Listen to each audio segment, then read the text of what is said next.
আসসালামু আলাইকুম। আমি হোম টিউটর পরিবারের পক্ষ থেকে শিলা বলছি। আশা করি আমরা সবাই ভালো আছি। আজকে আমরা পড়বো নন ম্যাচুর কেমিস্ট্রি চ্যাপ্টার 12। আমরা লাস্ট ক্লাসের মধ্যে লেকচার 1 পড়েছি। আজকে আমরা পড়বো লেকচার 2। তো আজকে আমাদের ফার্স্ট কোয়েশ্চেন হচ্ছে ইথানলের শিল্প উৎপাদন বর্ণনা করা, মানে ইথানল কীভাবে শিল্প কারখানায় তৈরি করা হয়। বা এই প্রশ্নটা যদি একটু ভিন্নভাবে লেখা হয় যে ফার্মেন্টেশন কি বা গাজন কি। ফার্মেন্টেশন অপর নাম হচ্ছে গাজন বা গাজন অপর নাম হচ্ছে ফার্মেন্টেশন বা গাজন কি স্টার্চ বা শ্বেতসার থেকে কীভাবে ইথানলের শিল্প উৎপাদন করবো। দুইটারই কিন্তু আনসার একই। এখন আসি যে ফার্মেন্টেশন বা গাজন কি। ফার্মেন্টেশন বা গাজন প্রক্রিয়া হলো জটিল অণুবিশিষ্ট জৈব যৌগসমূহকে এনজাইমের প্রভাবে, মানে এনজাইম দ্বারা ভেঙে অপেক্ষাকৃত অর্থাৎ জটিল থেকে যখন সরল অণুতে পরিণত করতে যেসব এনজাইমের প্রয়োজন হয়, মানে অর্থাৎ যেসব এনজাইমের প্রভাবে জটিল অণু থেকে সরল অণুতে জৈব যৌগসমূহকে বিশিষ্ট ভাঙতে পারবে ও বিশ্লিষ্ট পদার্থে পরিণত করতে পারবে, ওই প্রক্রিয়াকে বলা হয় ফার্মেন্টেশন বা গাজন প্রক্রিয়া। এখন আসি আমরা যে ফার্মেন্টেশন প্রক্রিয়া কীভাবে ইথানল উৎপন্ন হয়। ফার্মেন্টেশন প্রক্রিয়া অর্থাৎ গ্লুকোজকে 20 থেকে 25 ডিগ্রি সেলসিয়াস তাপমাত্রায় গ্লুকোজের সংকটটা হচ্ছে কার্বন 6 হাইড্রোজেন 12 অক্সিজেন 6, অর্থাৎ গ্লুকোজকে 20 থেকে 25 ডিগ্রি সেলসিয়াস তাপমাত্রায় জাইমেস এনজাইমের প্রভাবে যখন ভাঙবো তখন আমরা কি পাবো? ইথানল পাবো। কিন্তু এই প্রক্রিয়াটা সম্পন্ন হয় 3টি ধাপে। এই প্রক্রিয়াটা সম্পন্ন হয় কয়টি ধাপে? 3টি ধাপে। অর্থাৎ এই প্রক্রিয়াটা বর্ণনাটা আমরা নিচে বিশ্লেষণ করবো। যেমন আমি কিন্তু এখানে বিক্রিয়াটা দেখেছি, তোমরা কিন্তু বিক্রিয়াটা দেখানোর পর আবার এখানে কি হয়েছে, যেমন বিক্রিয়াটা দেখানোর পর তোমরা আবার লিখবা যে গ্লুকোজ 20 থেকে 25 ডিগ্রি সেলসিয়াস তাপমাত্রায় জাইমেস এনজাইমের প্রভাবে বিক্রিয়া করার ফলে ইথানল উৎপন্ন হয়। এটা কিন্তু তোমরা আবার লিখবা, ঠিক আছে? আমি মুখে বলছি, তোমরা বিক্রিয়া দেখানোর পর আবার লিখবা। তো প্রক্রিয়ার বর্ণনাটা কেমন? যেমন স্টার্চো থেকে ইথানল পদ্ধতি সাধারণত 3 ধাপে ঘটে। যেমন প্রথম ধাপে হচ্ছে স্টার্চো, যার সংকেত হচ্ছে কার্বন 6 হাইড্রোজেন 10 অক্সিজেন 5, ঠিক আছে, হোল ব্র্যাকেট এন। তো একে যখন পানির উপস্থিতিতে ডায়াস্টেস, এটা হচ্ছে এনজাইম, এই এনজাইমের প্রভাবে 40 থেকে 50 ডিগ্রি সেলসিয়াস তাপমাত্রা উত্তপ্ত করা হয়, তখন সে মল্টেজ উৎপন্ন করে। মল্টেজের সংকেত হচ্ছে কার্বন 12 হাইড্রোজেন 22 অক্সিজেন 11। আমি বিক্রিয়া লিখছি, বিক্রিয়ার শেষে তোমরা আবার লেখাটা লিখবা যে স্টার্চও পানির উপস্থিতিতে 40 থেকে 50 ডিগ্রি সেলসিয়াস তাপমাত্রায় ডায়াস্টেস এনজাইমের প্রভাবে মল্টোজ উৎপন্ন করে। নেক্সট যে স্টেপটা ওটা হচ্ছে মল্টোজ, অর্থাৎ কার্বন 12 হাইড্রোজেন 22 অক্সিজেন 11 আবার পানির সাথে ম্যালটেজ নামক, ওটা মল্টোজ আর এটা হচ্ছে ম্যালটেজ নামক এনজাইম। ম্যালটেজ নামক এনজাইমের প্রভাবে গ্লুকোজ উৎপন্ন করে। এই গ্লুকোজ থেকে পরে আবার এই প্রক্রিয়ার মাধ্যমে ইথানল, অর্থাৎ এই প্রক্রিয়াতে পৌঁছাতে আমাদের দুইটা স্টেপ অতিক্রম করতে হয়। তারপর আসি যে আগেরটাই, যে গ্লুকোজ জাইমেস এনজাইমের প্রভাবে 25 ডিগ্রি সেলসিয়াস তাপমাত্রায় কি উৎপন্ন করতেছে? ইথানল উৎপন্ন করতেছে। তবে এখানে যে ইথানলটা পাবো, এই প্রক্রিয়ায় যে ইথানলটা পাবো এখানের মধ্যে 50 থেকে 18% মতো ভেজাল থাকে।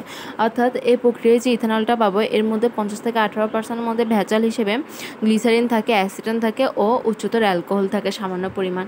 এই মিশ্রণকে আংশিক পাতন যখন আমরা করব তখন আমরা কি পাবো? রেকটিফাইড স্পিরিট পাবো।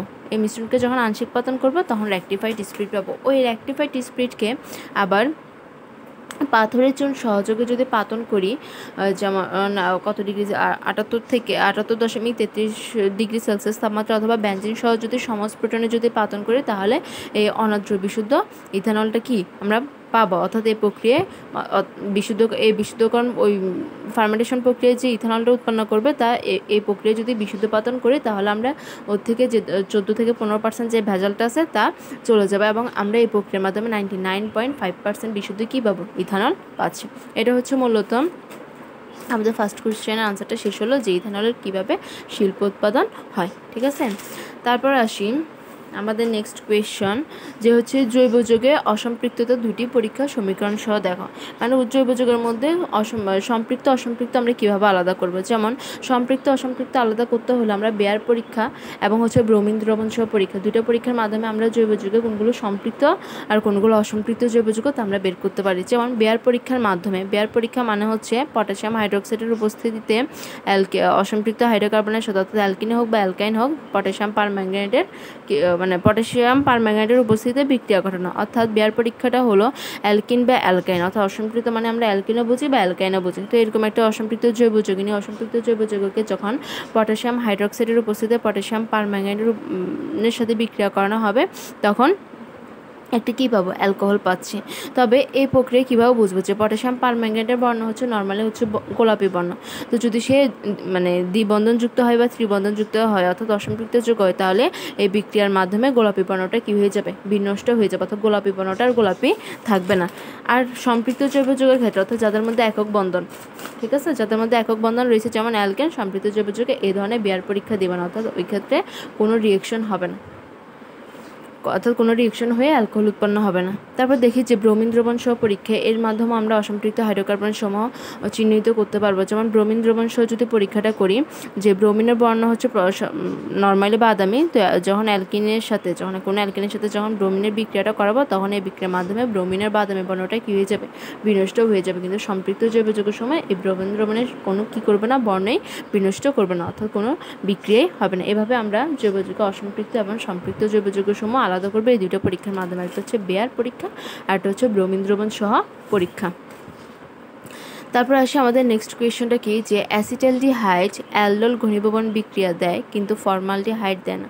এখানে আসি যে প্রথমে আসি যে অ্যাসিটালডিহাইড এবং ফর্মালডিহাইড উভয় হচ্ছে অ্যালডিহাইড, অর্থাৎ উভয়কে আমরা চিনব তাদের শেষে CHO, অ্যালডিহাইডের মূলক হচ্ছে কি CHO মূলক রয়েছে। তাহলে আমাদের প্রশ্নটা উভয় অ্যালডিহাইড হওয়া সত্ত্বেও অর্থাৎ অ্যাসিটালডিহাইড অ্যালডোল ঘনীভবন বিক্রিয়া দিবে কিন্তু ফর্মালডিহাইড দিবে না কেন। তো আসি আমরা প্রথমে অ্যাসিটালডিহাইডের ক্ষেত্রে যদি আমরা একটু দেখি যে লৌহ ক্ষারের উপস্থিতিতে দুই অণু অ্যাসিটালডিহাইডের সংযোগে যে হাইড্রোকার্বনিল যৌগ পাবো তা কি হবে, অ্যালডোল ঘনীভবন বিক্রিয়া হবে। তো অ্যালডোল ঘনীভবন বিক্রিয়াটা কি, যে লৌহ ক্ষারের উপস্থিতিতে যেমন সোডিয়াম হাইড্রোক্সাইড দুই অণু অ্যাসিটালডিহাইড, এটা দুই অণু অ্যাসিটালডিহাইড, যেমন এখানে কার্বনের সাথে তার বন্ধনের সাথে অক্সিজেন যুক্ত এবং এক হাতের সাথে CH3 মূলক অথবা মিথাইল মূলক যুক্ত, আর এক হাতের সাথে কি হাইড্রোজেন যুক্ত। তো এরকম এখনো দুই অণু অ্যাসিটালডিহাইডের সাথে যখন ক্ষারের বিক্রিয়া করব, তখন এই হাইড্রোকার্বন বিশিষ্ট এই যৌগটা উৎপন্ন করবে, এটাকে বলা হবে কি অ্যালডোল ঘনীভবন বিক্রিয়া। তো এখানে কার্বনের সাথে যে আরেকটা কার্বন থাকবে ওটার সাথে যে হাইড্রোজেন মানে কার্বনের সাথে যে পাশে যে কার্বনটা থাকবে ওটাকে বলা হয় কি আলফা কার্বন, ঠিক আছে। তো আমরা যদি নিচের বিক্রিয়াটা দেখি পরে আবার উপরে আসবো, যেমন ফর্মালডিহাইডের ক্ষেত্রে আলফা কার্বনে কোনো কি থাকে না, হাইড্রোজেন পরমাণু থাকে না, তাই সে অর্থাৎ অ্যালডোল ঘনীভবন বিক্রিয়ার জন্য যে অ্যালডিহাইডগুলো ব্যবহার করব, ওই ক্ষেত্রে যে কার্বনের সাথে যে আলফা কার্বনটা থাকবে ওটার সাথে হাইড্রোজেন থাকতে হবে। কিন্তু ফর্মালডিহাইডের ক্ষেত্রে যদি আমরা দেখি, যেমন এরাও কিন্তু কি অ্যালডিহাইড, এরাও কিন্তু অর্থাৎ CHO মূলক রয়েছে, CHO মূলক থাকা মানে এরাও অ্যালডিহাইড, কিন্তু এক্ষেত্রে কি নেই, কার্বনের সাথে যে কোনো আলফা কার্বনের সাথে যে হাইড্রোজেনটা থাকে তার সাথে কোনো কি নেই, কার্বন যুক্ত নেই, সেজন্য সে কী করবে না, ফর্মালডিহাইড কোনো ধরনের বিক্রিয়া দেয় না। কিন্তু এখানে অ্যাসিটালডিহাইডের ক্ষেত্রে কার্বনের সাথে আলফা অবস্থানে যে হাইড্রোজেনটা রয়েছে তার সাথে কি আছে, কার্বন যুক্ত আছে, সেজন্য সে অ্যালডোল ঘনীভবন বিক্রিয়া দিবে। অর্থাৎ অ্যালডোল ঘনীভবন বিক্রিয়া হওয়ার জন্য যে CHO মৌলকের সাথে যুক্ত যে আলফা অবস্থানটা থাকবে, ওই অবস্থানের মধ্যে হাইড্রোজেনের সাথে অবশ্যই কী থাকতে হবে, কার্বন যুক্ত থাকতে হবে, তাহলে সে অ্যালডোল ঘনীভবন বিক্রিয়া দিবে। তাহলে আমরা অবশ্যই আশা করি ক্লিয়ার হয়েছে যে অ্যাসিটালডিহাইডের মধ্যে আলফা কার্বনের সাথে কার্বন যুক্ত থাকায়, আলফা হাইড্রোজেনের সাথে কার্বন যুক্ত থাকায়, অর্থাৎ আলফা অবস্থানে কার্বন যুক্ত থাকে অ্যাসিটালডিহাইড অ্যালডোল ঘনীভবন বিক্রিয়া দিবে, কিন্তু ফর্মালডিহাইডে আলফা কার্বনে কোনো কি নেই, হাইড্রোজেন পরমাণু না থাকায় সে অ্যালডোল ঘনীভবন বিক্রিয়া দিবে না। তারপর আসি যে প্রোপেনকে মিথেনের সমগোত্রক বলা হয় কেন। এখন আসি প্রোপেন মিথেন উভয় কিন্তু আমরা সংকেত থেকে বোঝা যাচ্ছে যে উভয় হচ্ছে কি অ্যালকেন। তো আমরা জানি কার্বন ও হাইড্রোজেন পরমাণুর সমন্বয়ে গঠিত, যেমন CnH2n, কার্বন ও হাইড্রোজেন পরমাণুর সমন্বয়ে গঠিত, যেমন অ্যালকেনের একটি রাসায়নিক সংকেত রয়েছে, যেমন CnH2n+2 হলো অ্যালকেনের সংকেত, এবং মিথেন তার মধ্যে মিথেন এবং এটা হচ্ছে মিথেনের সংকেত এবং এটা হচ্ছে প্রোপেনের সংকেত। উভয় কিন্তু অ্যালকেনের CnH2n+2 সাধারণ সংকেত বিশিষ্ট এবং কেবলমাত্র একক বন্ধনী দ্বারা গঠিত, অর্থাৎ মিথেনের মধ্যে একক বন্ধন এবং প্রোপেনের মধ্যেও কি একক বন্ধন, তাই বলা হয় যে প্রোপেন মিথেন উভয় কি সমগোত্রক, অর্থাৎ তারা একই শ্রেণী। এখন যদি বলা হতো যে প্রোপেন না দিয়ে যেমন তারা এখন যদি ইথেন দিতে যে ইথেন মিথেন সমগোত্রক, সেম ব্যাখ্যা, কারণ ইথেন আর মিথেনের মধ্যেও কি রয়েছে, তারা অ্যালকেনের সাধারণ সংকেত বিশিষ্ট যেমন CnH2n+2 এবং তাদের মধ্যেও কি থাকবে একক বন্ধন, তাহলে ওই ক্ষেত্রে আমরা বলতে পারবো যে ইথেন মিথেনের কি সমগোত্রক বলা হবে।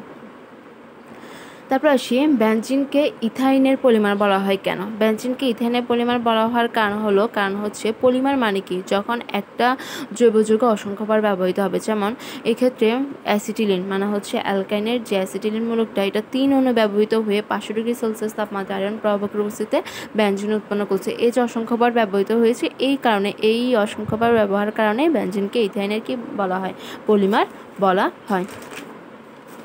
তারপর আসি আমাদের নেক্সট কোয়েশ্চনটা কি, মিথাইল অ্যামিন অ্যানিলিন অপেক্ষা বেশি ক্ষারকীয় কেন, ব্যাখ্যা করো। আচ্ছা, এর প্রশ্নটা আমরা একটু পরে পড়ি, যে তার আগে আমরা নিচের প্রশ্নটা একটু পড়ি, যে ইথানোয়িক অ্যাসিড ও মিথানোয়িক অ্যাসিডের মধ্যে কোনটি বেশি শক্তিশালী এবং কেন। তো ইথানোয়িক অ্যাসিড মানে হচ্ছে অ্যাসিটিক অ্যাসিড, ঠিক আছে, যার সঙ্গে হচ্ছে CH3 নয়িক, যেহেতু নয়িক তারা হচ্ছে উভয় কার্বক্সিলিক মূলক, উভয় কি কার্বক্সিলের মতো। কার্বক্সিল মূলকের সংখ্যাটা হচ্ছে মূলকের যে সাইনটা ওটা হচ্ছে COOH। তো অ্যাসিটিক অ্যাসিড বা ইথানোয়িক অ্যাসিডের সংখ্যা হচ্ছে CH3COOH, আর ফর্মিক অ্যাসিড বা মিথানোয়িক অ্যাসিডের সংখ্যা হচ্ছে ACOOH।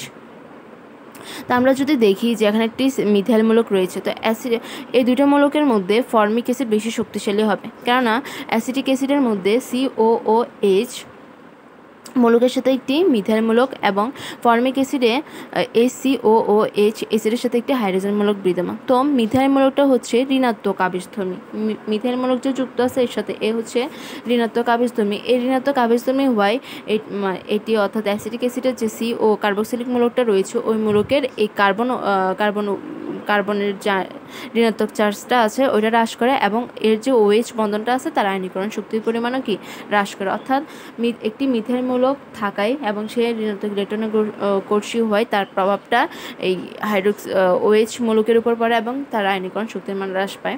এই কারণে অ্যাসিটিক অ্যাসিড তথা ইথানোয়িক অ্যাসিড অপেক্ষা ফর্মিক অ্যাসিড অর্থাৎ মিথানোয়িক অ্যাসিড কী হবে, বেশি শক্তিশালী হবে। তো আমাদের যে কোয়েশ্চেনটা আমরা বাদ দিয়ে আসছি, যে মিথাইল অ্যামিন অ্যানিলিন অপেক্ষা বেশি ক্ষারকীয় কেন, এটা যদি আমরা একটু বইয়ের পেজ নাম্বার 135 নাম্বার পেজের মধ্যে দেখি তাহলে আমরা এর আনসারটা পাবো।